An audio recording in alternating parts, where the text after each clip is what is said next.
Hey, what's going on, guys? It's John here, and today we're going to be going over the This Week at Bungie for June 17th, 2021. But before we jump into this, I ask everyone to keep up to date on all Destiny 2 news, information, leaks, tutorials, and more. There you go, and subscribe to my channel. Otherwise, let's jump into it. So starting off in the reminders department, there isn't really much here because, well, much hasn't been happening in-game. Other than there is a huge story development this week with the weekly story quest, and I recommend that if you haven't done that, you probably should because there's huge story details. In terms of upcoming content, it seems like we have 2 more story quests left. However, the most important piece of content that is coming next week is the Grandmaster Nightfalls are returning on June 22nd. And that brings us the perfect transition into the next topic, which is Grandmaster Nightfalls. If you're not aware, Grandmaster Nightfalls are the hardest difficulty of Nightfall, and not only is it currently, in my opinion, the most challenging content in the game, but it also has unique adept loot tied to it. If you'd like to enter the Grandmaster Nightfall this season, you'll have to be 1335 power. You cannot be under that number, otherwise you will not be allowed to enter the Grandmaster Nightfall.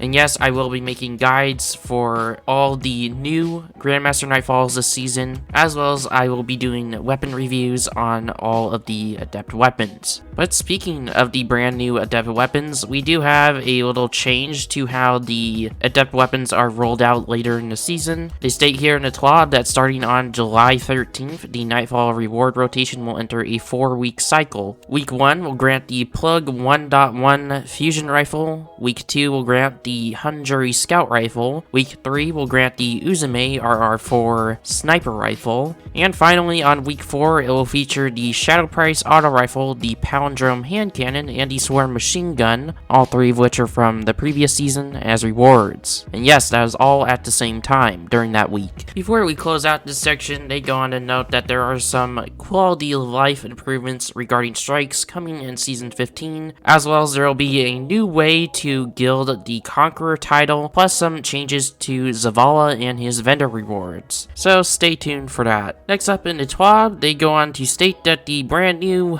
Destiny toaster is available on the Bungie store. If you're not sure why this was such a hyped release, last year during the GCX charity event, this was the $800,000 goal for the event, and you can finally purchase your Destiny themed toaster, which will burn the Destiny tricorn into every piece of bread that you toast. As you can see here on the Bungie store page, it will cost you $85, and as well as you'll get this unique emblem along with it. If you're interested in that, I'll have a direct link to the website where you can buy it. Next up in the TWAB, we have an update to the Twitch Prime rewards.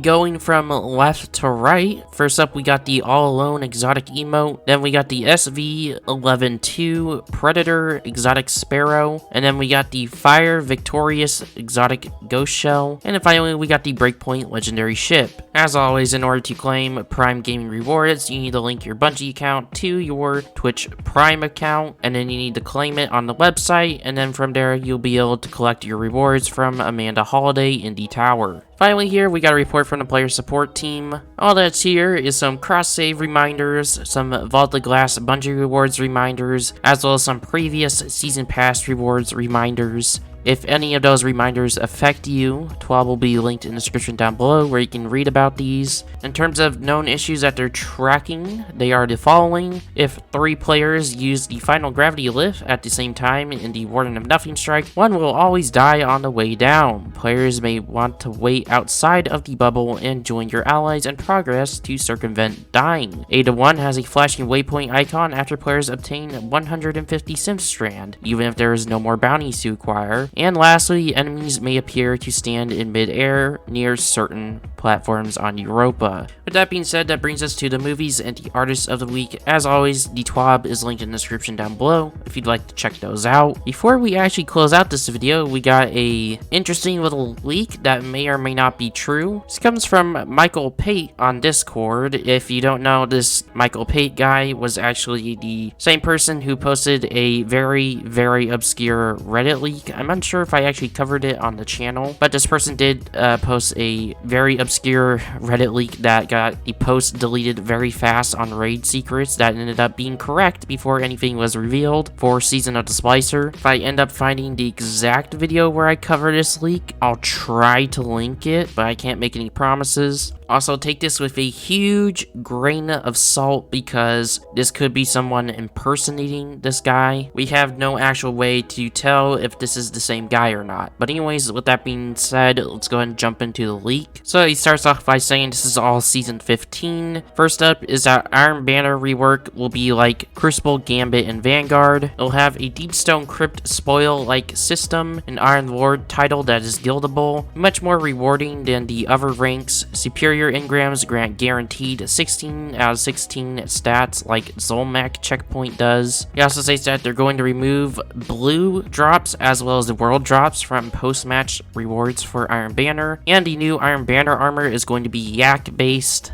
He also goes on to state that Trials of Osiris is getting a similar rework, and that resetting the card will grant tokens amongst other rewards. He then states that there's an exotic concept for a heavy trace rifle, and that he has also the same Michael Pate that leaked some Splicer information, and that the notepad leak is 100% real. And that pretty much wraps it up for the leak. Go ahead and let me know what you think about it in the comments down below. If you enjoyed this video, go ahead and give a like. Otherwise, this was Ace Trainer John. If you'd like to see more content like this, go ahead and subscribe, and I'll see you in the next one. Peace.